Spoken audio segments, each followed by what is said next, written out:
Hey guys, Paul Puckett here. Thanks for tuning in. Appreciate all the support. I've been having a lot of fun doing this project.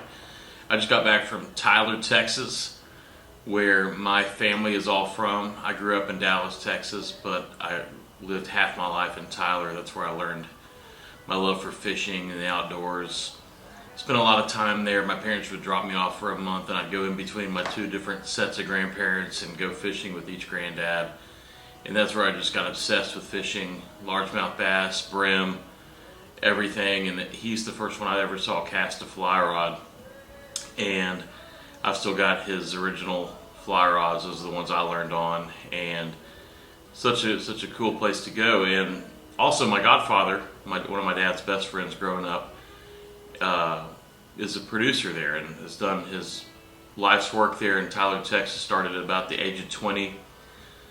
Made a recording studio and worked with a lot of people in Texas, and especially ZZ Top. He worked and produced on their first 4 albums. So I go by and visit him. We get into a little bit of the history of how he started the place, history with playing music with my dad, and just a little tour of the studio. So it's a quick little trip, and I appreciate y'all checking it out. Hope you enjoy it.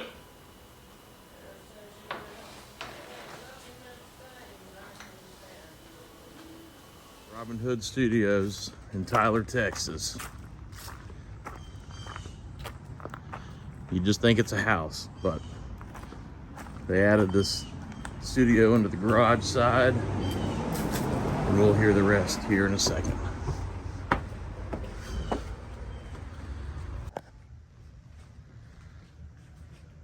Robin Hood Studios, Tyler, Texas.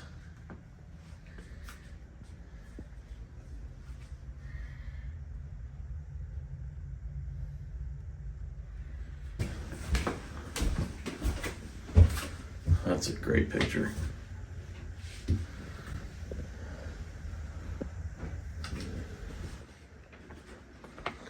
Look at it. And there's an image I'm going to give you a copy of. Oh, wow. How cool is that? Look at you. Come in here. Come in here.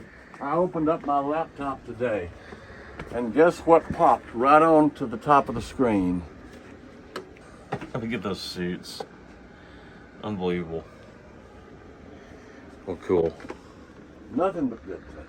There's Tres Hombres, amazing album. Fandango, amazing album. And Rio Grande Mud, amazing album. The first album is here in the other room.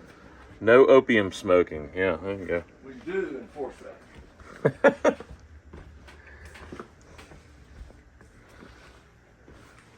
What did you say was in the other room? Over here, there's their first album up there. Oh, yeah.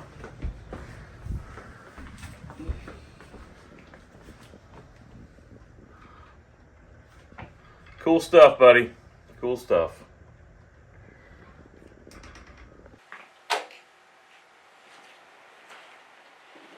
So are we recording? We are now. Well, all right. All right. How we doing, bud? My godson. My godfather. We're in Tyler, Texas. Yeah? As you know that. These people might not know that. But as I rolled up here, the place looks great, by the way. Thanks. Looks like you've done a little work on it or repainted it. Yeah, done a little Little remodel. lipstick. Put a little extra roof out there where it keep the rain off the porch and There the you steps. go. Yeah. You know. Well, there's always a certain cozy feeling whenever I walk in this place, and I think every time I came to Tyler, we'd always, maybe not every time, but we'd always try to come by and see you here on Sunnybrook. Well, my goal was to make it cozy. Yeah. You know, a lot of places are cold today. That you see the way they're building them, they're cold and they're sort of commercial. And I wanted this place to be like recording in the living room. Yeah. Because I did record in the living room for several years before we got this built. And that's when your parents were like, we got to change. The kids driving us crazy. Yeah. But you know, Paul, the irony of that. I'm writing a book that I was going to call 2200 Sunnybrook, but I've just decided to call it Lifeboat. Yeah. because this studio was finished in July of '63. My father died suddenly 4 months later. And I look back and I look at the timing and said, okay. And we built the building except for the Haydite blocks. And you say we, like your parents were My fully father involved. and my mother and me, period. Yeah. Yeah, I've got some pictures you can use of me I'd love up to see on that. the roof, putting the shiplap on the roof. But, I don't know what we would have done, Mom and me, if we didn't have the studio. Yeah, I mean you supported her with this, Yeah, or helped. She myself. worked for you. Yeah. She was part of the crew, and Absolutely. it was big a part. business right out of the bat, especially when your dad passed away. Yeah, yeah. And how old were you at the time? 23. And so that tells me you probably started recording and tinkering with equipment when you were 18, 20, Yeah. and your parents were like, "We got to change that. We got to get you in the back." Well, I wrote a song. I heard Jerry Lee Lewis, Whole Lot of Shaking. Mm-hmm. And I had taken 9 years of classical piano lessons. Okay, so more classical. At the Hated time. them, ran from them, told my parents halfway through the 9th grade, I'm not going back. Yeah, You can whip me, you can beat me, you can ground me, I'm not going back. yeah. And my mother said, well, if you're not going to practice, we're not going to pay for the lessons. That's if when you're I not going started. to practice the classical stuff. Yeah. Okay. So that's when I started tinkering around with the piano and doing some things I wanted to do. Yeah. When I heard a whole lot of shaking, I said, I got to learn to play like that. Yeah. So I did, and I wrote the record Dis It a Bit. Okay. And Randy Robbins, whose father was a jukebox operator here, we went down to KTBB. We cut a demo. We sent that demo. His dad sent it off to a distributor who got it into the hands of Fraternity Records, and they signed me. And it was one of those, oh, it's going to be a hit. Well, not this one. Well, this next one, Yeah. And how old were you at the time? Well, let's see. I guess I was 18. Wow. So it was Yeah, early. because I recorded in January of '58. Okay. And I graduated in '57. Okay. So it was not yet another birthday. So I was 18 when that happened. And when did like Johnny Cash and all that stuff? Was that mid 50s? Yeah, that was mid and late '50s, and but when everybody else was into Elvis and all of that, Mhm.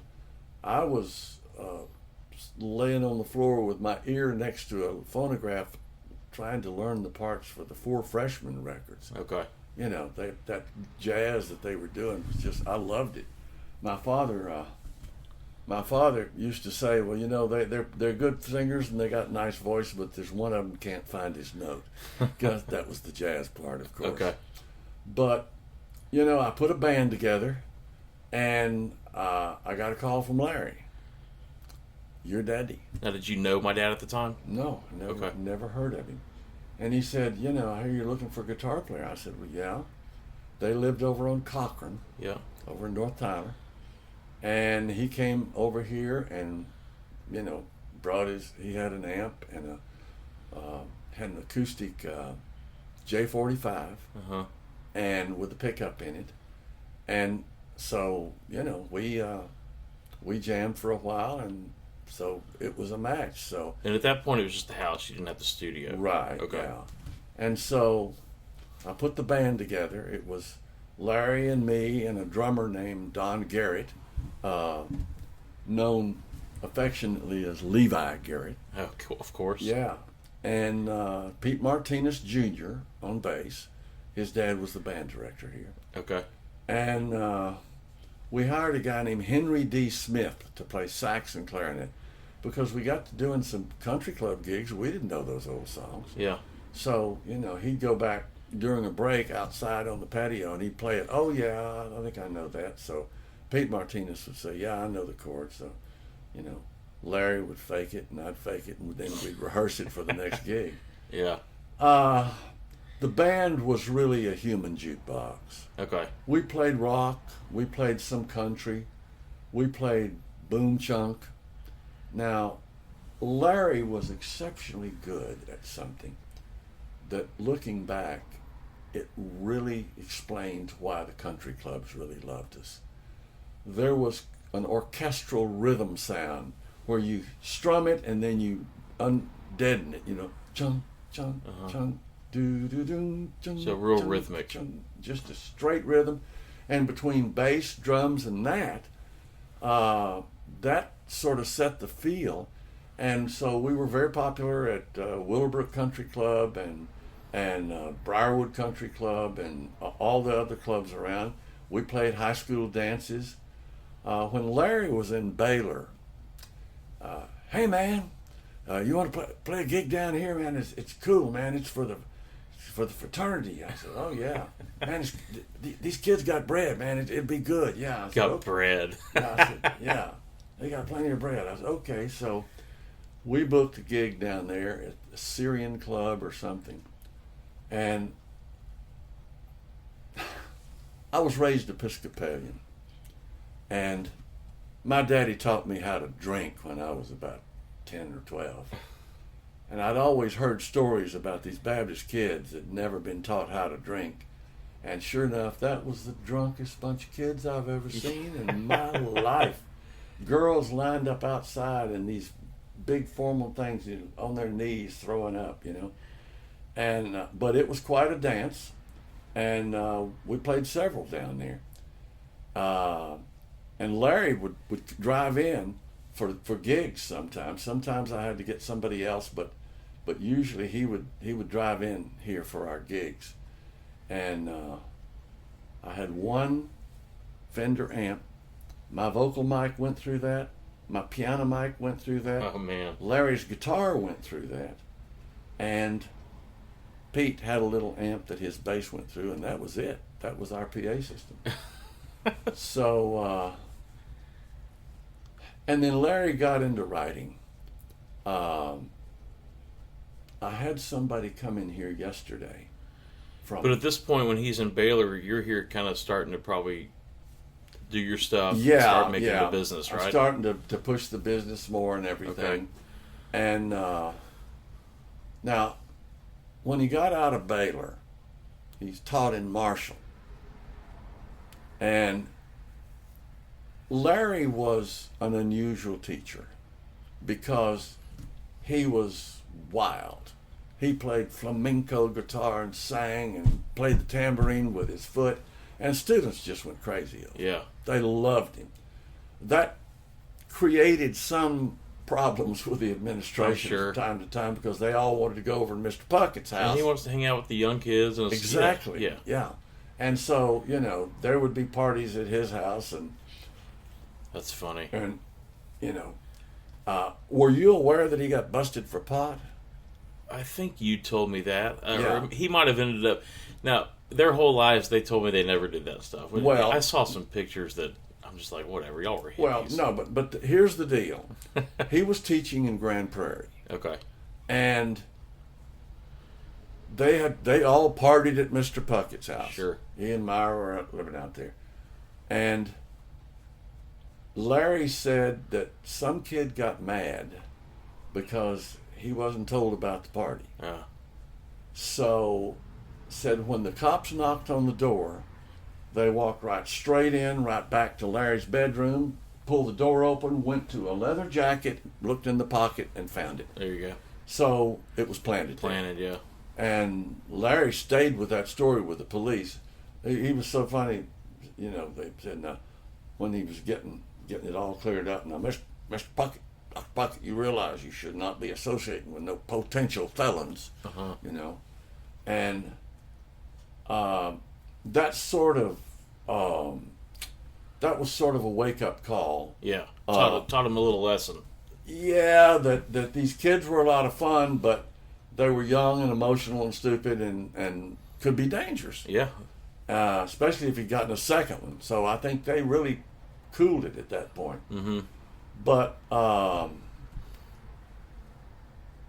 Larry was my go-to person for advice on vitamins and medical and things like that. Yeah. Well, he was one of the early ones that I knew. Yeah. That was into, you shouldn't eat this. Nitrites. Yeah, nitrites. You shouldn't eat those. Yeah. So, excuse me. That's funny. Well, Yeah, I mean, he's, y'all have got some great stories. And your band back in the day was Robin Hood and his Merrymen. Robin Hood and his Merrymen. Have you seen those pictures? Of on like the Tyler parades and stuff, flatbeds. Have you seen the pictures we took at Faulkner Studio? I don't know. You'll have to send them to me. I'm going to show them to you, and then, Okay. and then I'll send them Okay. to you on the stick with the others. Yeah. Okay. And y'all called him Friar Puck. Friar Puck. Yeah, he was Friar Puck. That's awesome. And his mama, she was a cute thing, and he couldn't put anything over on her. Yeah, she wasn't very protective either, was she? No. Not at all. She was on his ass about everything. Yeah. And on yours too, probably. Oh yeah. It was your fault probably when my dad got in trouble. There wasn't you it? go. Yeah, I'm the one who got him into trouble. But I was in Larry's wedding, and I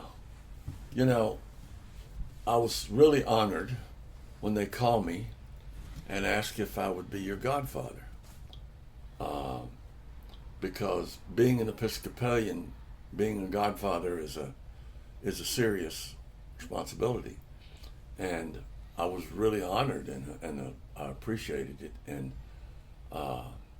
I've cherished the relationship with you over the years, and I promise you they would both be extremely proud if they could see you today and see what you've done and how beautifully your family's doing and your business,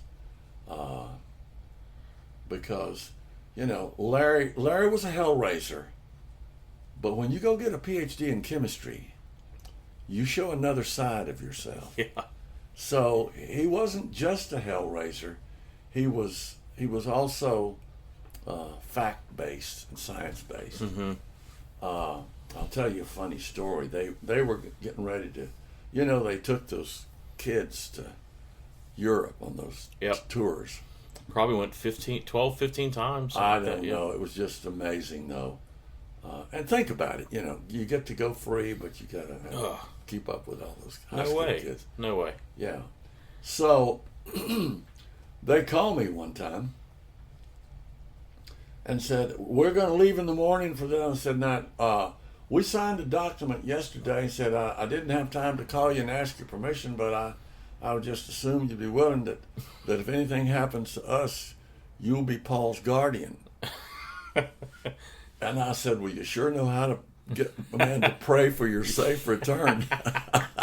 Yeah, you've already got 2 kids at the time. They're like, No, I don't know if they weren't around no, but yet. I would have jumped on that. Oh, I know. I'm just saying, like, yeah. But Larry thought it was a funny joke. Myra said, "Well, maybe we shouldn't have done it." I said, "No. I'm very fine with it. I was just joking." That's But well, we did the same thing with one of our friends in Yeah. Charleston. It's hey, you never know what's going to happen around the corner. there you go. Yeah, Absolutely. for sure. Yeah. Well, it was always fun knowing I had a godfather, especially you. You were always bigger than life whenever I'd see you, and I was always very prideful of who my godfather was. Well, thank you very much. Especially like the other day we talked about that Greenville Avenue thing you were doing, Yeah. hearing you on the radio, and then you got to have, I think I was in 6th or 7th grade, you had me do like a Cracker Jack ice cream bar commercial. New Cracker Jack Ice cream bars, they're our favorite treat. Hey, They're crunchy on the outside. So I just found the audio cassette of that in the storage. Did you Yeah, really? I'm taking it home to play it for Piper and Sarah. That's gonna be great. But those are always fun memories, and then just knowing, and then my first concert I ever went to, you took me to ZZ Top at Reunion Arena. Right. It wasn't the Recycler tour. I think it was like the Antenna tour or whatever. They had a moving sidewalk or something. I don't know. It was. I remember the seats though. The band was right down there, and I started smelling the smell. It's the first time I ever smelled marijuana. Yeah. And I think I was probably in 7th or 8th grade, but I remember it smelled good. I mean, like, I remember you trying to like kind of tell me, that's just some guy, that's their cologne or something. Yeah. Anyway, so my first concert I ever went to was ZZ Top. Wow. With you. So That's cool. For me, that was a very impactful moment, just seeing those guys, because that was kind of. They were still kind of in their prime, but it was after that just huge phase Yeah. they had on MTV and everything. Yeah. And then kind of realizing at the time, you helped those guys launch their career. I mean, Well, and I'd love to talk about some of that stuff. I know that if you tune into Netflix and watch that documentary, you can pretty much see all what you did and how you Yeah. were involved with it. But well, I guess the most intriguing thing to me is how did they hear about what you were doing here in Tyler, and what were you doing I'd differently? already been cutting hit records by Joe Stampley and the Uniques and Five Americans and other people. So, And what were you doing differently where these people found you in Tyler and came to you? well, there were lots of good recording studios in Dallas, but they were jingle studios Okay. doing KLIF 1190. They didn't really specialize. And I did something different, that I built a separate drum booth to isolate the drums, and later on a vocal booth. And I approached it more from rock and country recording than from jingles and big Okay. band stuff. And so And this Well, is like mid 70s or early 70s? this is early '70s, and it was my specialty, and I was being successful. So Bill Ham brought them up here. Now, when they first came, they were called the Moving Sidewalk. Yep. Okay. And they recorded, they threw it all away, they went away, they didn't come back for months. Really? And they finally came back and they said, "We've changed our name to ZZ Top." Okay. Of course, till this day, they won't confirm that stood for zigzag Uh-huh. and top papers, rolling papers. Okay. But ZZ And there's still Hip- like a blues line to it, a blues vibe to the. exactly, Yeah. yeah. But I found out later, one of my old buddies, Dale Hawkins, that did a lot of producing here, he came in the last time I saw him here in this studio alive. He said, "Hood, did I ever tell you about the ZZ Top name change story?" I said, "No." He said, "Well, Bill Ham called me and said I've made a mistake." He said, I've got this group and they're great, and I've allowed my bosses here to get involved. How do I cut them out?" And I told him, just stop doing business for 60 days, then break up, then don't do anything for 60 days, then put together a brand new group with the same guys, and you're free. Yeah. And that's what he did. Okay. The first check I got came from Daly Brothers Distributors, from they were the Moving Sidewalk. The next check came from Lone Wolf Productions in Austin. So, or in Houston back then. But that's what he did. He just cut them completely out. Was there, when you first heard Billy Gibbons just play that first note when he was moving sidewalks, and could you tell something was just different about the way he played? Well, was he as still I pretty raw? said in the documentary, they created a new genre because they turned the blues into party music. Uh-huh. Because if you look, I had a situation where a kid brought a song to me. He said, "Hey man, I wrote a song for ZZ Top." I said, "Let me hear it." I thought, well, that'd be cool if I could get publishing, and so I played it. Intro was great. I thought, oh man, this is going to be great. But then the lyrics hit, and about halfway through the first verse, I stopped it. I said, "Let me think about this," and it hit me. I said, "Son, this is not a ZZ Top song." He said, "Oh, it's perfect for them." I said, No. ZZ Top plays the blues, but they don't sing the blues. Uh-huh. You could take one of their lyrics. Chuck Berry could have done it. The Beach Boys could have done it. It was party music. So they took the blues and turned it into party music. Yeah. And so now there's some things people don't know about Billy. He wears that woven African hat, and Uh-huh. he strolls around like he's just poor old dude from the wrong side of the track. Billy's mother played the organ at St. Michael's Episcopal Church in Houston. Okay. And the music in the Episcopal Church is the most sophisticated classical liturgical music there is. Okay. Bach, Beethoven, Handel,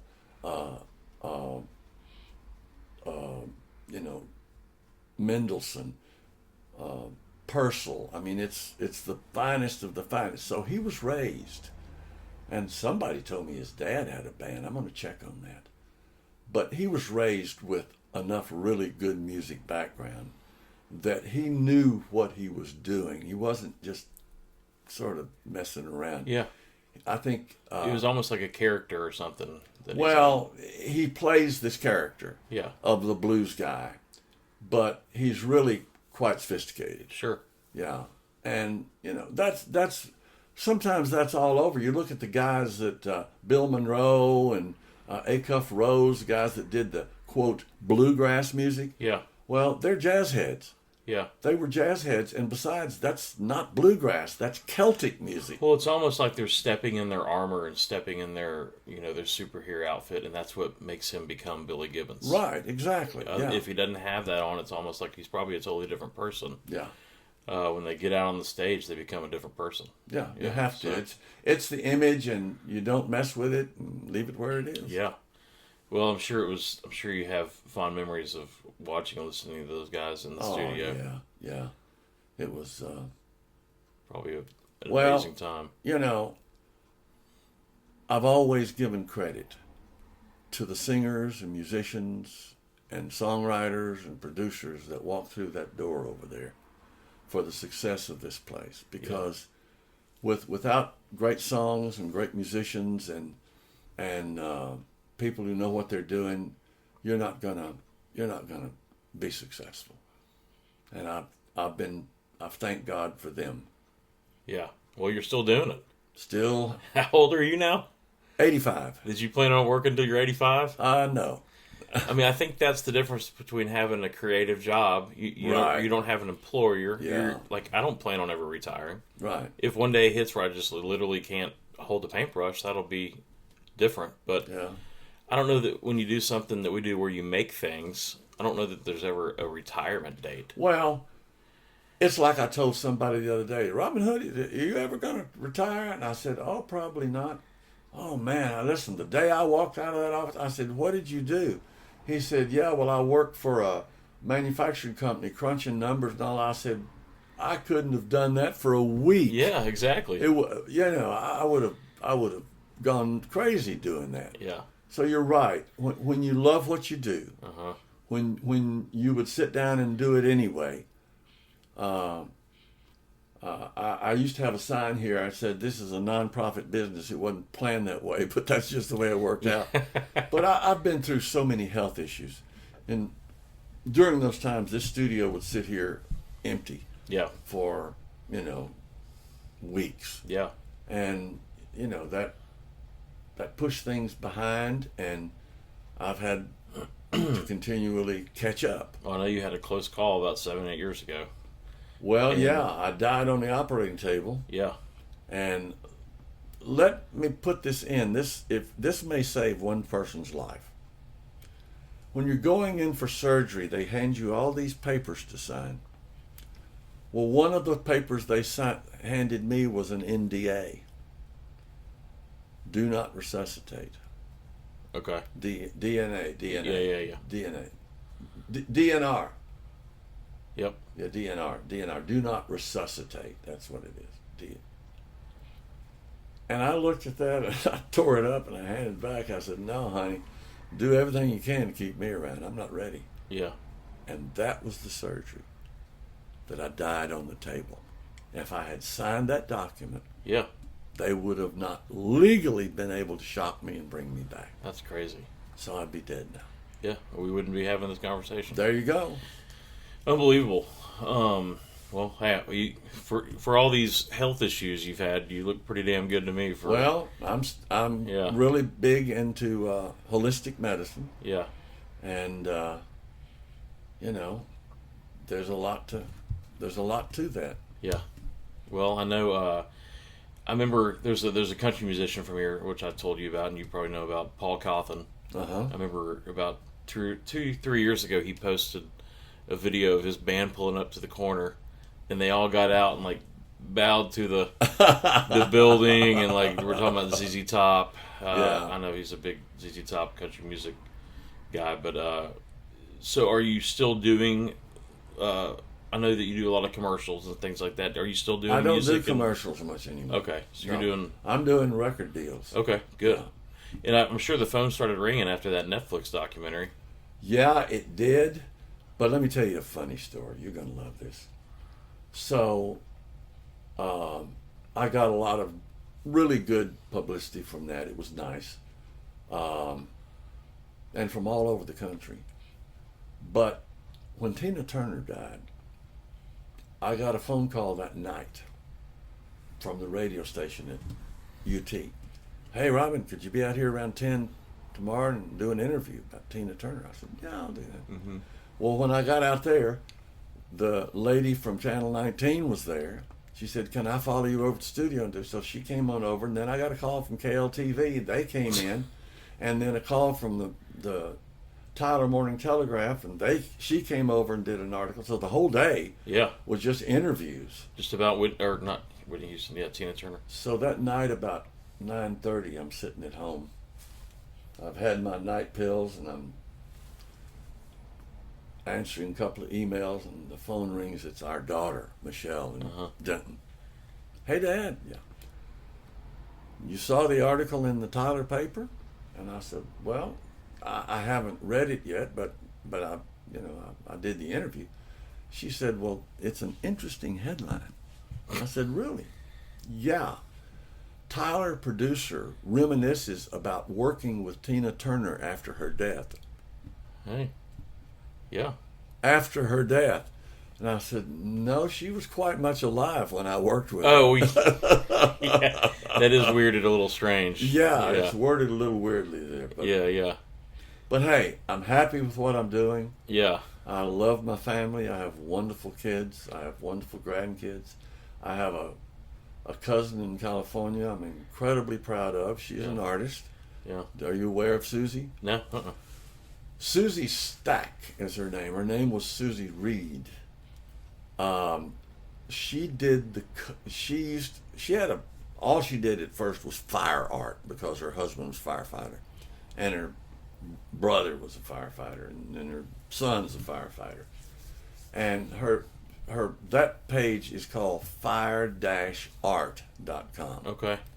Susie Stack, but it was her painting that was used for the front cover of the memorial service for 9/11 in New York and in California. Huh. It's really an interesting picture. I'll definitely have to look at that. Look at that. That's very cool. And but then I have a godson, and I'm very proud of him.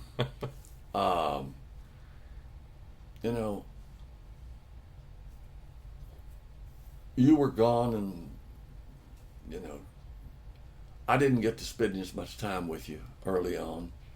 And, when you were in Jackson Hole, I was just praying that thing didn't blow up there. Yeah, the big Yellowstone. Oh, yeah, Yeah. And, but if you're close to somebody, you don't have to be next door. No, for sure. Yeah, because... I've always felt close to you. I mean, absence makes the heart grow fonder anyway, right? I guess so. Yeah. I do want to ask one question just about like a guitar geek thing. Okay.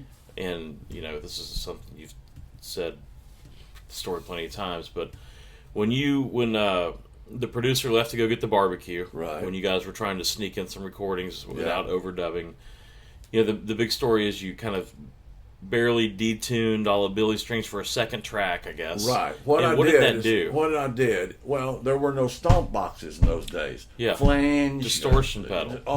Everything. There was nothing. So, and I had done that trick before. Okay. I did that trick on Joe Stampley and the Uniques, all these things. Okay. The touch of your lips, do-do-do. It's just a beautiful, clean Stratocaster arpeggios.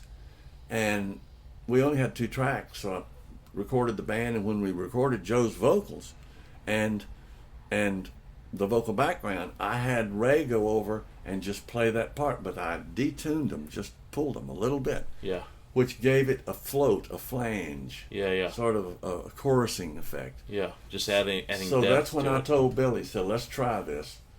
And he said, well, if this doesn't work, we're about through, because Because he's just looking for that sound, a unique. Bill Ham wanted something unique and different. Well, he brought me one set of drums, one bass, and one guitar. I'm going, come on. And he doesn't want to overdub anything. Yeah, doesn't want to overdub. So I said, go out and play a song and play the rhythm so reliably that you can double it.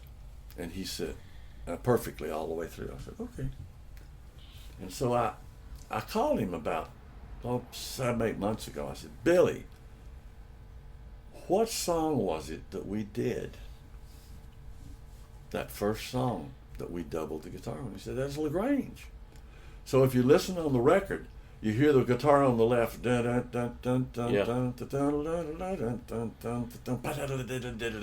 you hear the other one on the other side join. And sure enough, we did that, and you pan them 45 degrees left and right, and it just gives you a flanging effect, a chorusing. Yeah. It's all about phasing, and it just that's cool. Blew it away. That's real cool. Well, I know that we could sit here and probably tell these stories for 2 or 3 hours, but I'd love to follow you into the studio, and I'm sure you have just little stories about certain mics in there and guitars and what have you. We're just doing the phone from now. Alrighty. Okay. Into the studio.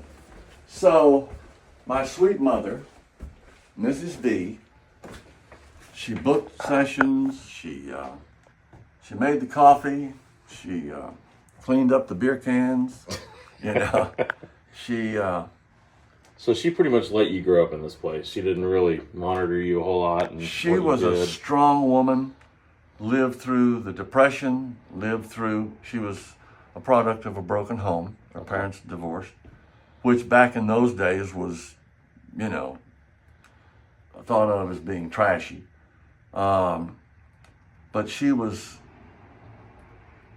just do it. Yeah. Just shut up and do it.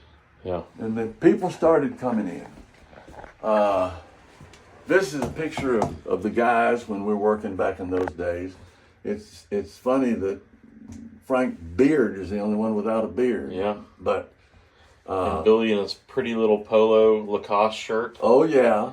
Yeah. See what I mean? Houston downtown Houston. Yeah. That's true. And of course that's a later picture of him there. Now this one, that's Ike and Tina Turner. I'm not sure where I got that picture, but you see they've got these huge Neumann mics strapped on these stands.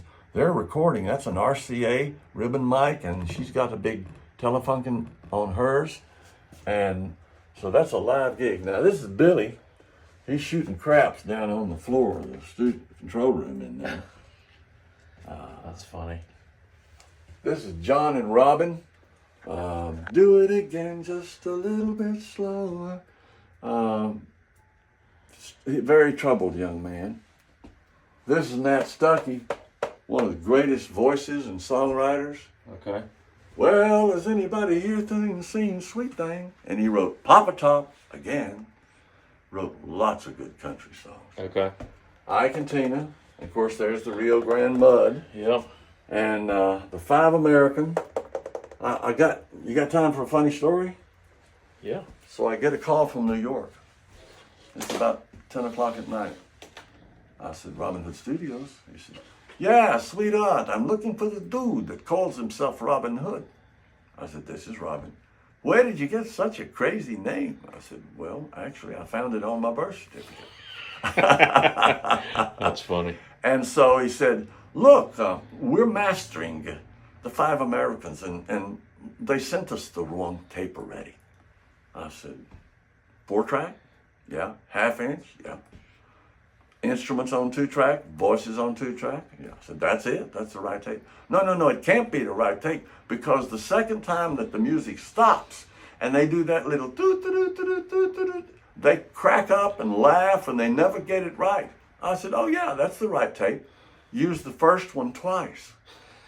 He said, Joey, that is the right tape. We got to use that first break twice. Oh, that's funny. Yeah, so anyway, New York. 4 tracks. 4 tracks. That's unbelievable. Oh, are you kidding? I was in tall cotton. That was the first 4-track machine in Texas. Yeah. Yeah. That's unbelievable. Yeah, 4 tracks was fantastic. All right. There's Marilyn. Hey, Marilyn. We love Maryland. So this studio's been remodeled about 4 or 5 times. And, you know, the secret to great sounds, it's like a chain. It's only as strong as the weakest link.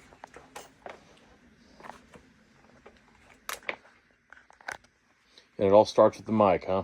It all starts with a microphone. This is a Neumann U67, vintage 1962 or 3, 4. Wow. There's a vacuum tube in there that requires a power supply on the floor to run. That mic was probably $450, $500 when I bought it. Wow. If you can find a vintage like that, they're probably 12 grand today. Unbelievable. But the real jewel is that baby hanging up there. That's an AKG C12, and that's probably 40 grand now. Golly. But it's just incredible mics. Now, Is this an old Uncle Spot? Is that a Fender?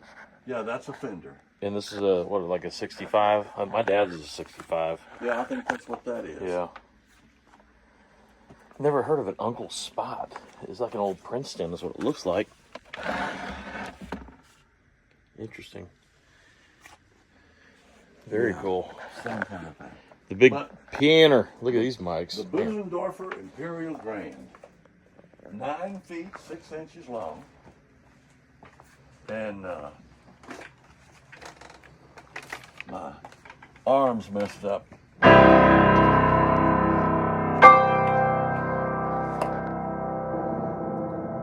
Sounds good. I called the other day, once every couple of years just to check on insurance. Of course, nobody pays list price, brand new, for this. But I asked them what the list price was, and they said it was $288,995. How long have you had this thing? Oh, since the early 70s. Wow. Yeah. It's a wonderful piano to hear, but it's wonderful to play because it has what's called a Renner action, which is much easier to play than the big Steinways. Oh, it's beautiful. Yeah, it is. It's my pride and joy. Sure. Yeah. And of Oh, course, Wurlitzer, that's cool looking. oh yeah, vintage Wurlitzer. Heck yeah. Can't hardly find those anymore. I'm sure that thing still works. Oh yeah. Why would you have it in here if it didn't work, right? There you go. Well, the difficult thing on products like that now is finding somebody who knows how to work on it. Yeah, I bet so. And parts. Yeah, this is some of the ZZ Top gold albums. And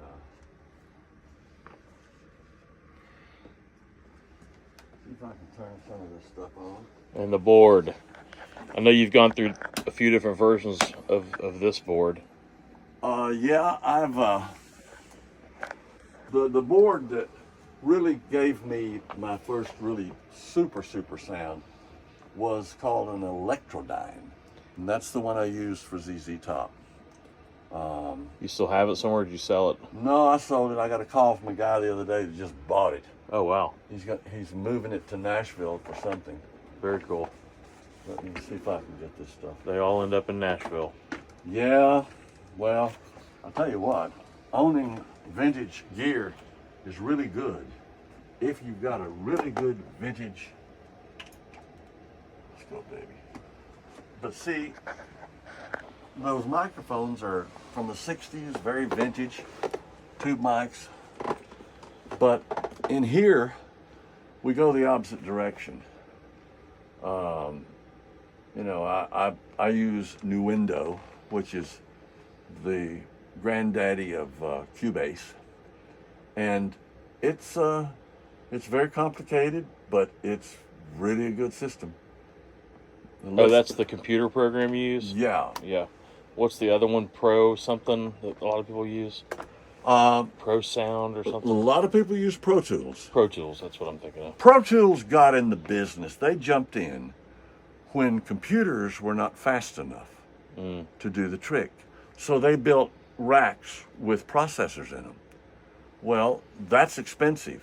So they became the Cadillac, the expensive version. Only trouble is it didn't sound very good.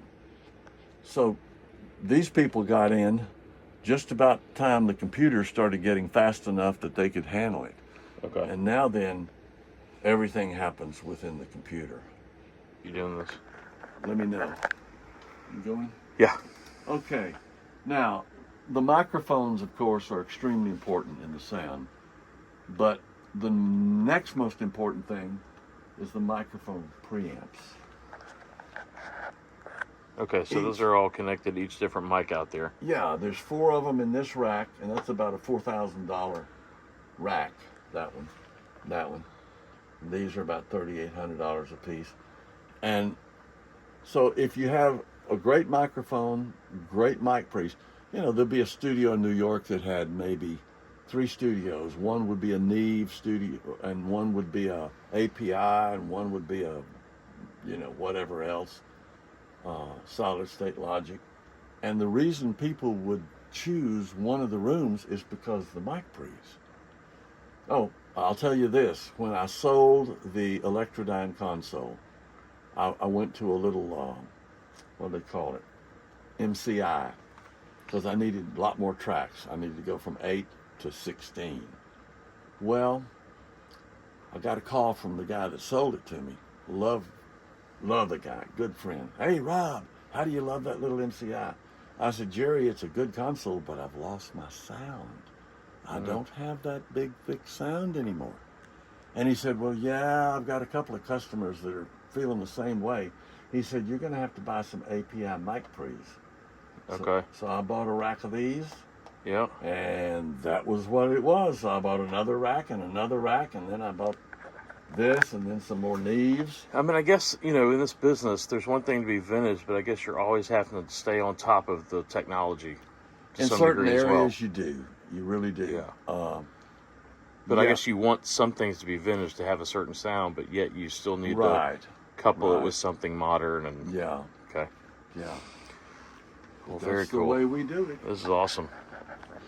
Well, thanks again, bud. Appreciate all your time and Well, the interview and I love you. the tour. I'm proud of you. And Well, I appreciate you you'll always be a part being of there our for me. family from now on. Well, thanks, buddy. Say bye to the people. Okay. Hey, if you're in Tyler, call Robin if you want a little record produced, and There you let's go. make some music, make some things happen, Let's roll the tape. make something.